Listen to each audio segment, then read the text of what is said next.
টেবিলে সাজানো chicken fry, burger, sandwich, roll, fried rice সহ বিভিন্ন ধরনের সুস্বাদু খাবার। ফাস্টফুডের খাবার নিয়ে এ ধরনের মেলা এবারই প্রথম বলে মন্তব্য করছেন অনেকে।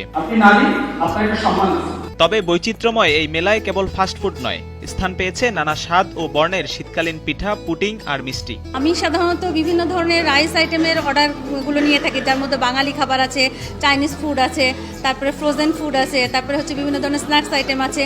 এবং আমরা গ্যারান্টি সহকারে বলতে পারি যে ধরেন আমাদেরকে অর্ডার দিলে আমরা 1 ঘন্টার মধ্যেও হচ্ছে টাটকা খাবার রান্না করে এটা আমরা হচ্ছে কাস্টমারের কাছে পৌঁছে দিই। প্রথম দিকে আমার মাসে সেল হতো 15-20 হাজার টাকা। এখন ইনশাল্লাহ আলহামদুলিল্লাহ আমার সেলটা বেশ 50-60 হাজার টাকা, কোনো মাসে লাখ টাকারও কাছাকাছি চলে যায়। শীতের মৌসুমে পিঠা উৎসব বা পিঠা মেলার কথা বহুল প্রচলিত থাকলেও ফাস্টফুড নিয়ে এমন জমকালো আয়োজন ভোজন রসিকদের দৃষ্টি কেড়েছে। ভিন্নধর্মী এই মিশ্র মেলার আয়োজন করেছে একদল নারী উদ্যোক্তা। আমার কিচেনে অন্তত 30+ আইটেম আছে। বাংলা খাবার, চাইনিজ খাবার, পিঠা, বার্গার, পিৎজা, চিকেন ফ্রাই, আর যশোরের মধ্যে প্যাটিস রানী বলতে একমাত্র আমাকেই মানুষ বলছে, জান্নাতি জান্নাত আপুর কাছে প্যাটিস। সংসারের কাজের ফাঁকে ঘরে বসে মজাদার সব খাবার রান্না করেন এই নারী উদ্যোক্তারা। আগামীর উদ্যোক্তা ফাউন্ডেশনের একটি অ্যাপসের মাধ্যমে অনলাইন ব্যবসায় সফল তারা। ডিজিটাল এই যে অ্যাপের মাধ্যমে আমরা সবাই নিবন্ধন করি। আমরা যারা উদ্যোক্তা তখন নতুন ছিলাম তারা নিবন্ধন করছিলাম। নিবন্ধন করার পরে তখন আমাদের যে অর্ডার ম্যানেজমেন্ট থেকে শুরু করে আমাদের কাস্টমার হ্যান্ডেলিং, আমাদের প্রশিক্ষণের মাধ্যমে আমাদের সমস্ত কিছু খুব স্মুথলি আমরা কাজ করতে পারি। পেমেন্ট সিস্টেম সব কিছু খুবই সুন্দর। আমরা ঘরে বসে নারীরা স্বাবলম্বী হতে পারছি। এখন বাসায় বসে খাবার বিক্রি করে স্বাবলম্বী হয়েছেন এই মেলার উদ্যোক্তা নারীরা। আমরা খাবার তৈরি করলেই শুধু তৈরি করা জানলেই তো আর সেল করা সম্ভব না।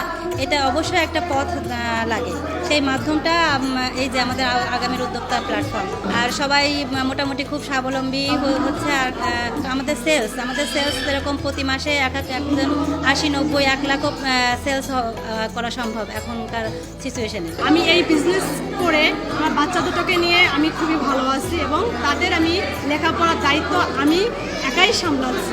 সংগঠনের 3য় প্রতিষ্ঠাবার্ষিকী উপলক্ষে যশোর প্রেস ক্লাবে উদ্যোক্তা নারীদের তৈরি নানা রকমের দেশি বিদেশি খাবার নিয়ে আয়োজন করা হয় এই মেলার। যশোরে প্রথম দিকে 30 জন নারী উদ্যোক্তা ছিলেন যারা অনলাইনের মাধ্যমে খাবার বিক্রি করতেন। বর্তমানে যশোরে লাখপতি নারী উদ্যোক্তার সংখ্যা 200-র বেশি। 30 জন নারী উদ্যোক্তাকে নিয়ে শুরু করে বর্তমানে কিন্তু আমাদের প্রায় 1200+ উদ্যোক্তা কিন্তু আমাদের নিবন্ধিত রয়েছে। তার ভেতরে অ্যাক্টিভলি এই বর্তমানে আর কি 15,000 থেকে শুরু করে কিন্তু 1.5 লক্ষ টাকা পর্যন্ত গত মাসেও কিন্তু নাহিদ সুলতান আপু 1.5 লক্ষ টাকা প্লাস কিন্তু সেল করে আমাদের রেকর্ড তৈরি করেছে। নারী উদ্যোক্তাদের এই খাবার ব্যবসার সঙ্গে জড়িয়ে পড়েছেন অনেক শিক্ষার্থী। পড়ালেখার পাশাপাশি বাসায় তৈরি সুস্বাদু খাবার ক্রেতাদের বাসায় পৌঁছে দিয়ে তারাও হাত খরচ তুলতে পেরে দারুণ খুশি।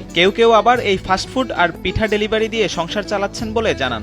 আমি এই কাজটা করে পড়ালেখার পাশাপাশি আমি আমার সম্পূর্ণ পড়ালেখা এবং আমার সংসারটা আমি এই কাজের মাধ্যমে অতিবাহিত করতে পারি। এটা আমার কাছে খুবই ভালো লাগার একটা পেশা।